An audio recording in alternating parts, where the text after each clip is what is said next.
Good morning students.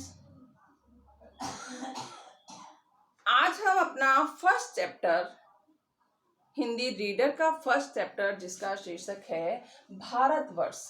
यह एक कविता है।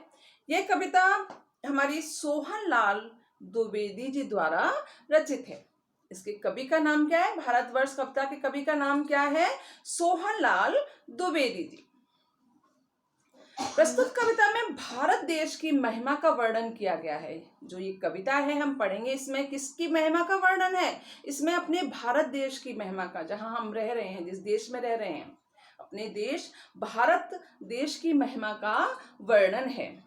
भारत हम सभी को बहुत प्यारा है और यहाँ की खूबसूरती जो होती है सब देशों से न्यारी है। यहाँ की अपने भारत देश की जो खूबसूरती है वो सारे देशों से अलग है, न्यारी है। आइए देशभक्ति की यह कविता पढ़ते हैं हम। यह भारतवर्ष हमारा है, हमको प्राणों से प्यारा है। ये जो भारतवर्ष है, ये भारत देश है, ये क्या है? ये हमारा है। ठीक है, हम यहाँ रह रहे हैं, ये हमारा देश है और हमको अपने प्राणों से भी प्यारा है। अपना जो देश है, भारत देश है ना, जहाँ हम रह रहे हैं, ये हमें अपने प्राणों से भी प्यारा है। यहाँ हिमालय खड़ा हुआ, संतरी सरीखा अड़ा हुआ। यहाँ जो हिमालय पर्वत है, या एक पहरेदार की तरह खड़ा हुआ है। पहरेदार जो होते हैं, है ना, उसी तरह से हमारे देश में जो हिमालय पर्वत है एक पहरेदार की तरह खड़ा हुआ है। गंगा की निर्मल धारा है यह भारतवर्ष हमारा है। हमारे देश में गंगा जैसी बहुत सारी पवित्र नदियां हैं, गंगा जैसी नदियां हैं जिनमें निर्मल धारा बहती है। निर्मल यानी स्वच्छ जल धारा, जल बहता रहता है। क्या ही पहाड़ियां हैं न्यारी, जिनमें सुंदर झरने जारी। हमारे देश में बहुत सारी जो पहाड़ियां हैं उनमें सुंदर सुंदर झरने झरते हैं, झरने बहते रहते हैं।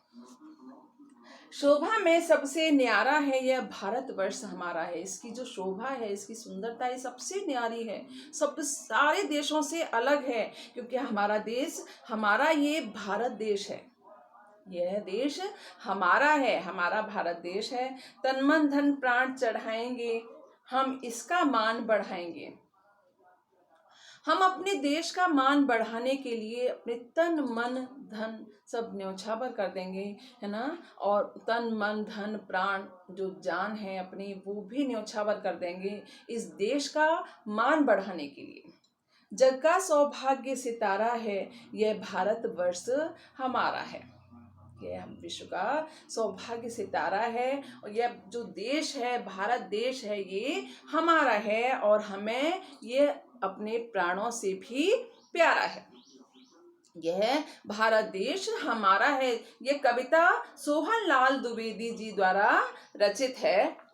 अब हम इसके शब्दार्थ करते हैं। संतरी सरीखा। संतरी सरीखा मैंने बताया अभी आपको। संतरी सरीखा यानी पहरेदार के जैसा। संतरी सरीखा पहरेदार के जैसा। निर्मल। निर्मल माने मैल रहित यानी साफ सुथरी। निर्मल माने मैल रहित यानी साफ सुथरी।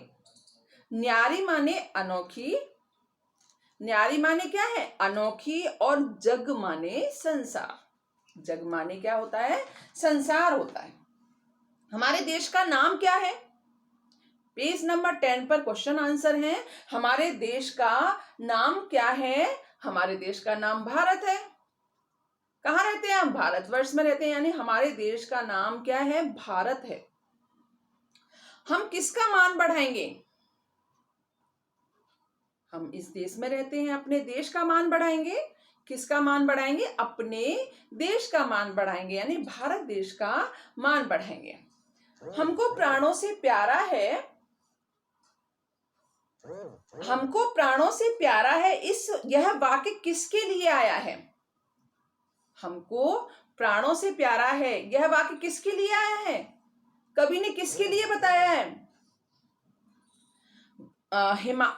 भारतवर्ष के लिए। हमको प्राणों से प्यारा है, यह वाक्य कवि ने किसके लिए बोला है?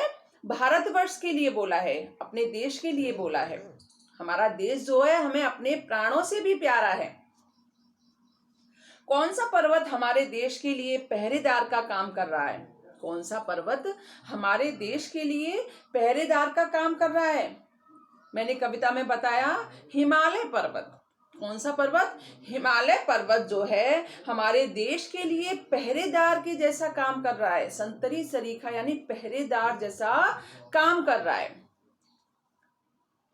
हम अपने देश का मान बढ़ाने के लिए क्या करेंगे? हम अपने देश का मान बढ़ाने के लिए क्या करेंगे? तन मन धन से सेवा करके अपने देश का मान बढ़ाएंगे। हम अपने देश का मान कैसे बढ़ाएंगे? तन मन धन से सेवा करके हम अपने देश का मान बढ़ाएंगे। अब है नेक्स्ट पेज नंबर 11 पर कविता की पंक्तियां पूरी कीजिए। कविता की पंक्तियां पूरी करनी है हमें। गंगा की निर्मल धारा है, यह भारतवर्ष हमारा है। शोभा में सबसे न्यारा है, यह भारतवर्ष हमारा है। अब है नीचे, इन वाक्यों में से संज्ञा शब्द चुनकर लिखिए। संज्ञा शब्द हमें चुनकर लिखने हैं। इसमें हम भारत के रहने वाले हैं। संज्ञा मैंने आपको समझा दी है, एक बार फिर से समझ लो। जैसे कुछ शब्द किसी प्राणी, वस्तु, स्थान, भाव आदि का बोध कराते हैं, वे शब्द क्या कहलाते हैं? संज्ञा कहलाते हैं। यानी नाम सूचक जो शब्द होते हैं वे संज्ञा कहलाते हैं। अब संज्ञा व्यक्तिवाचक संज्ञा, जातिवाचक संज्ञा और भाववाचक संज्ञा। व्यक्तिवाचक संज्ञा, जातिवाचक संज्ञा और भाववाचक संज्ञा। व्यक्तिवाचक संज्ञा क्या है? ये संज्ञा शब्द किसी के विशेष नाम का बोध कराते हैं। जो संज्ञा शब्द, जो शब्द एक विशेष व्यक्ति, विशेष वस्तु है ना, विशेष स्थान, इन सब का बोध कराते हैं, वो क्या कहलाते हैं? व्यक्तिवाचक संज्ञा कहलाते हैं। अब जातिवाचक संज्ञा। जातिवाचक संज्ञा किसी वर्ग या जाति का बोध कराते हैं। वर्ग या जाति का बोध कराते हैं। जैसे लड़का, लड़की, लड़की जाति का बोध करा रहे हैं। मैंने अगर बोल दिया पल्लवी, तो पल्लवी नाम जो है वो क्या हो गया? व्यक्तिवाचक संज्ञा हो गया। ठीक है। और मैंने बोला पल्लवी ना बोलकर मैंने बोल दिया लड़की। लड़की अगर मैंने बोला तो वह क्या हो गई? जातिवाचक संज्ञा हो गई। ठीक है। अब नेक्स्ट है भाववाचक संज्ञा। ये संज्ञा शब्द मन के भाव, दशा, अवस्था आदि का बोध कराते हैं। जैसे सुंदरता, मिठास, बचपन, ये सारे शब्द किस में आते हैं? भाववाचक संज्ञा में आते हैं। ओके। अब नेक्स्ट जो वाक्य दिए गए हैं इनमें से आपको क्या करना है? संज्ञा शब्द चुनकर आपको लिखना है। हम भारत के रहने वाले हैं।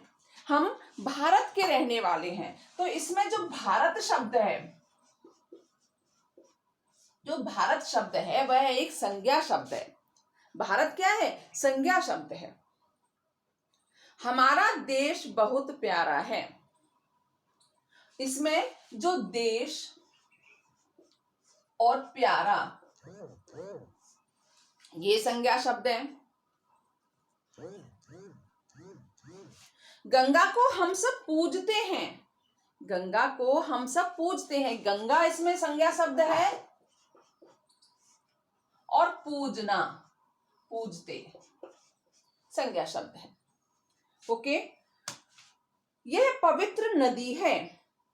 यह पवित्र नदी है। पवित्र और नदी इसमें संज्ञा शब्द है। पवित्र और नदी शब्द क्या है? संज्ञा है। हिमालय हमारा पहरेदार है। हिमालय हमारा पहरेदार है। तो इसमें संज्ञा शब्द क्या क्या होगा? हिमालय होगा और पहरेदार होगा। हिमालय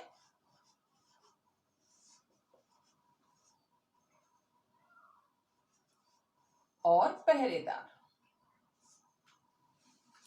हिमालय और पहरेदार। नेक्स्ट है, यह सबसे ऊंचा पर्वत है। यह सबसे ऊंचा पर्वत है। और पर्वत और ऊंचा, इसमें क्या आएगा? ऊंचा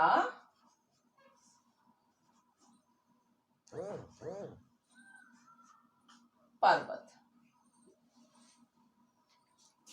इसकी सुंदरता देखते बनती है। जो सुंदरता शब्द है यह इसमें भाववाचक संज्ञा है,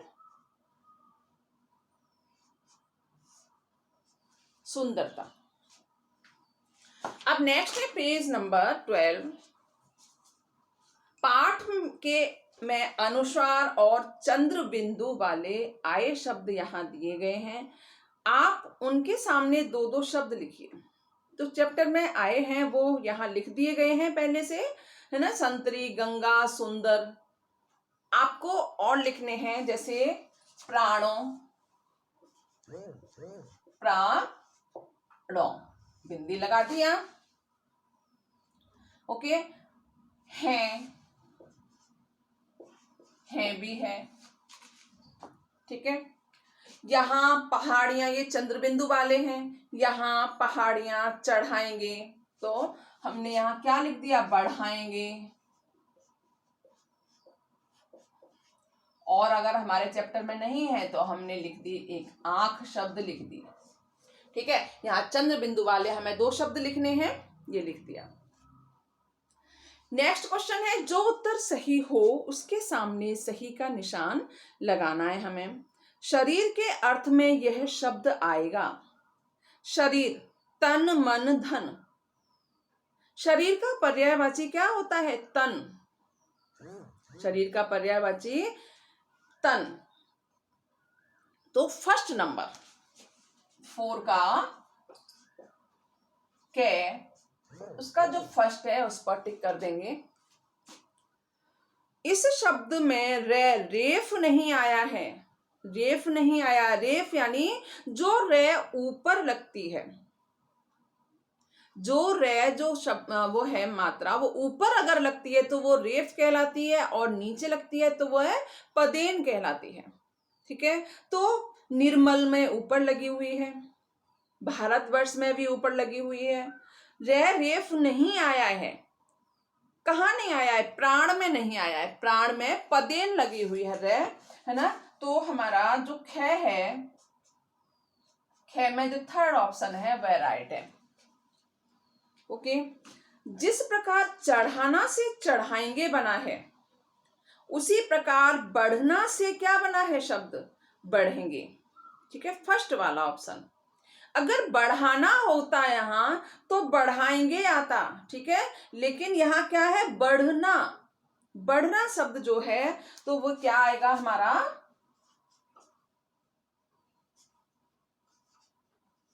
बढ़ेंगे, ठीक है।